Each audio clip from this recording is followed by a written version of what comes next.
everyone! Welcome back to my YouTube channel. So, for today's video, meron tayong guest, my daughter, Quincy.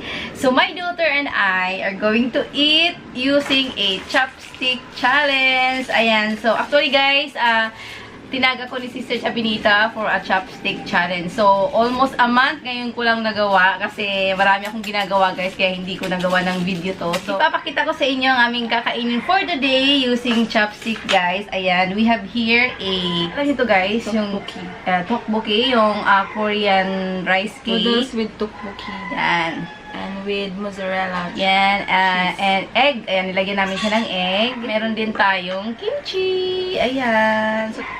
So, we're so excited kasi ngayon lang namin siya matikman.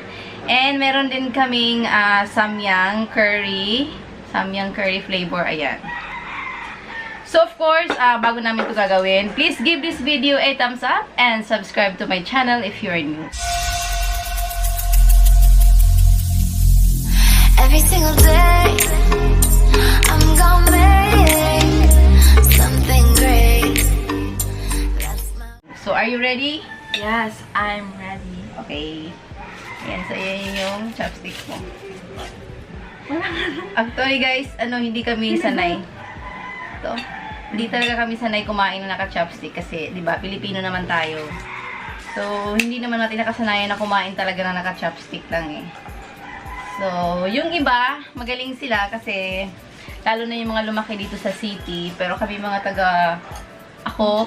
mga taga-probinsya, sanay kami naka-kamay, tsaka of course, kutsara, tinidor, diba? So, marunong naman ako konti lang, kasi pag kumakain kami sa mga restaurant, Chinese restaurant, Ayan, iharap mo sa amin. so, hindi namin talagang anuhin guys, kasi baka hindi namin siya maubos, sayang naman. So, ito yung guys, yung, ang tawag dito eh? Rice cake. Ayan. Then, chewy guys, chewy. So, ano siya guys? Sweet and spicy. Yun pala to. Ito pala to. Lagi natin nakikita sa mga kanamon tayo bundok. Kung familiar kayo sa mga mukbang ng mga Korean guys, lagi nilang ginagamit pang mukbang. Rice cake.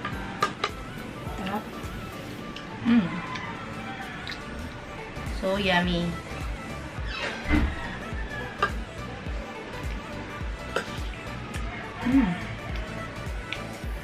Tapos ilagyan ko siya ng egg. Boiled egg. Sarap.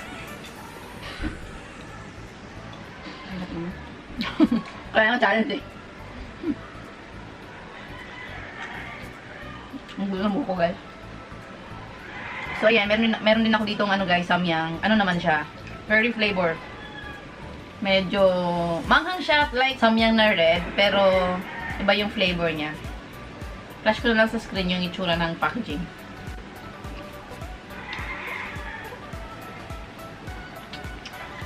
This is the mozzarella cheese. Can you see it? Nakasama yung boss mo. Hindi na marinig. This is the mozzarella cheese. Natunaw ba siya? Diba? Actually, guys, matagal namin gusto gawin to ng daughter ko itong tteokbokki. So, in-order ko siya from Lazada for the price of 285 pesos ata yun. And then, kasi gusto namin tikman. Struggle is real, guys. Para siya, no? O, pinapanood ko to sa mga SMR. Dalaway talaga ako. Parang sarap kasi. Tapos may kasama siyang noodles.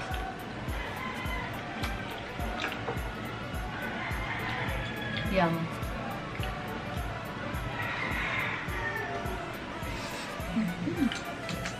Tapos, sarap, no? Tapos, dinagdagan lang namin siya ng mozzarella cheese. Optional lang naman. Ayan, cheese.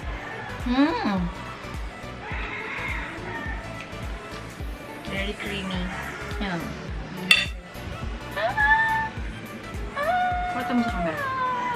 Yan. Sarap guys, try nyo to. Order kayo sa Lazada. Mura lang naman siya. More ano lang, wala pang 300 pesos. Kasama na shipping fee. So, ang laki na niya, no? Good for 2 to 3 person na siya. Ba't pala talaga sa ano, habang sa kawali pa. Sabi ko sa'yo eh. Pero pag ano na, tulad ng ginawa ko dyan, no? Nilagay ko na siya din mo. Guys, sinisipon ako. Lahat kasi spicy. Pero ang pinamaanghang lang naman tong ano eh, tong samyang.